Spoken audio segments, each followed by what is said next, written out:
क्या कभी आपने सोचा कि क्या कारण रहा कि 9/11 के बाद अमेरिका में बाहर से आतंकी हमले नहीं हुए, लेकिन ऐसा कोई साल नहीं गया जिसमें अमेरिका में आतंकी घटना में लोगों की जान ना गई हो। इसके पीछे है अमेरिका के भीतर ही पनपने वाला आतंकवाद, और इसी आतंकवाद ने शनिवार को फ्लोरिडा के ऑरलैंडो में शूटआउट को अंजाम दिया। 49 लोग इसमें मारे गए। और ये क्या है अमेरिका के भीतर वाला आतंकवाद, अंदर वाला आतंकवाद, इस रिपोर्ट में देखिए आप।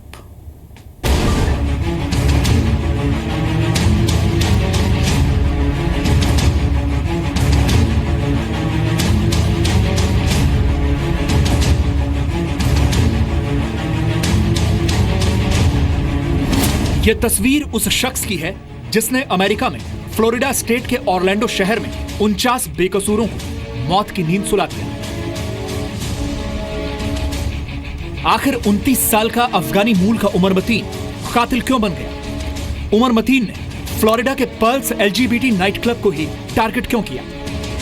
उमर मतीन के हाथों हुए नरसंहार पर ISIS जश्न क्यों मना रहा है? दरअसल 9/11 के बाद अमेरिका ने मजबूत रणनीति अपनाते हुए अपने बॉर्डर को सुरक्षित कर लिया, लेकिन इसी दौरान लोग इस्लामिक कट्टरवाद की ओर भी बढ़ने लगे।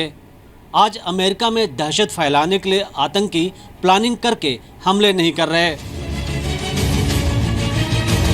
अमेरिका में कोई भी शख्स जो आतंकी विचारधारा के असर में आता है वो लोगों की जान ले लेता है। कोई देश नहीं चाहता कि उसके देशवासी रेडिकलाइज हों जिससे उसी देश को खतरा हो। तो ये तो कोशिश के बावजूद हो रहा है। अमेरिका में सिक्योरिटी औरों से स्ट्रिक्ट है, सर्वेलेंस बहुत है, आपका सारा डेटा रहता है। उसके बावजूद भी ह्यूमन बीइंग तो कहीं ना कोई तरीका निकाल लेंगे।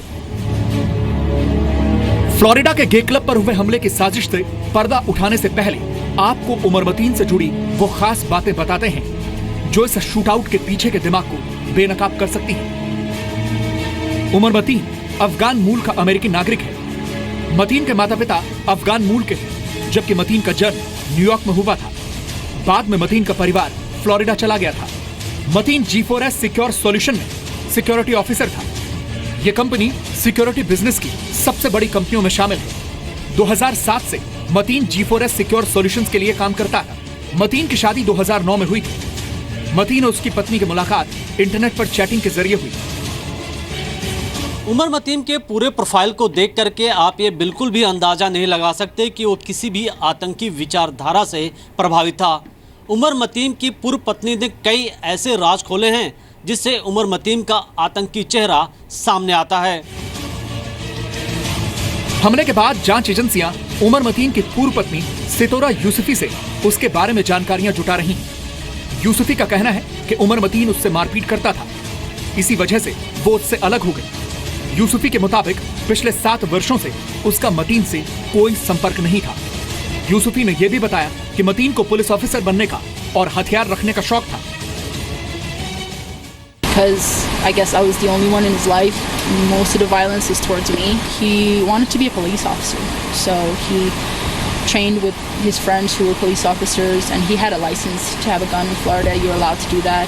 I know that he had a history with steroids. I don't know if that caused it. I'm sure it had something to do with it, you know, but Mateen की पत्नी के मुताबिक वो धार्मिक नहीं था। उसकी पत्नी का दावा है कि उसका दिमागी संतुलन ठीक नहीं था। मतीन की पत्नी की माने तो उसका रवैया काफी हिंसक था। मतीन की पत्नी के मुताबिक वो उसे बहुत मारता पीटता था और शुरू में वो सामान्य था, लेकिन बाद में उसका रवैया बदल गया। in the beginning he was a normal being that cared about family, loved to joke, loved to have fun. But then a few months after we were married, I saw his instability, and I saw that he was bipolar and he would get mad out of nowhere. That's when I started worrying about my safety, and then after a few months he started abusing me physically very often, and not allowing me to speak to my family, keeping me hostage from them. हमले के दौरान मतीन ने US के emergency number 911 पर call भी किया था। इस फोन कॉल के जरिए उसने खुद को ISIS से जुड़ा होने की बात कही थी। ISIS ने भी इस हमले की जिम्मेदारी ली है। ऐसे में सवाल यह है कि इस्लामिक कट्टरवाद से प्रभावित होकर कोई भी अमेरिका में लोगों की जान ले लेता है और खुद को ISIS और दूसरे आतंकी गुटों से जोड़ लेता है। मतीन पहले से ही FBI के रडार पर था। 2013 और 2014 में भी मतीन से FBI ने पूछताछ की थी। तब FBI को मतीन के खिलाफ कुछ भी संदिग्ध नहीं मिला था। हालांकि अब यह कहा जा रहा है कि FBI अगर इस्लामिक टेरर के एंगल पर छानबीन करती तो ऑरलैंडो शूटआउट को रोका जा सकता था। ब्यूरो रिपोर्ट, ज़ी मीडिया। और एक बार फिर से अमेरिका में गन कंट्रोल को लेकर, इस कानून को लेकर बहस छिड़ी हुई है, क्योंकि ये पहला मौका नहीं है अमेरिका में जब इस तरीके की घटना हुई है। आंकड़े ये बताते हैं कि गन कल्चर के प्रचलन से समय समय पर यहाँ के लोगों को अपनी जान गंवानी पड़ी है। 23 मई 2014 को कैलिफोर्निया यूनिवर्सिटी में शूट आउट हुआ था। 22 लोगों की इसमें मौत हो गई थी। 17 जून 2015 को दक्षिण कैरोलिना में शूट आउट हुआ था, उसमें 9 लोगों की मौत हो गई थी।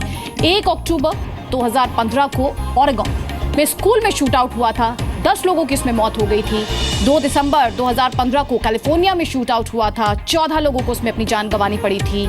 12 जून 2016 को फ्लोरिडा के ऑरलैंडो में पल्स नाइट क्लब में शूट आउट हुआ और हम सभी जानते हैं इसमें 49 लोगों की मौत हुई है। और ये गन कल्चर को लेकर जो आंकड़े हैं, ब्रेक में जाएं, आपको बता दें 2016 के 76 दिन ऐसे रहे हैं जब अमेरिका में किसी ना किसी शहर में शूट आउट हुआ है और इसमें 207 लोगों को जान गंवानी पड़ी।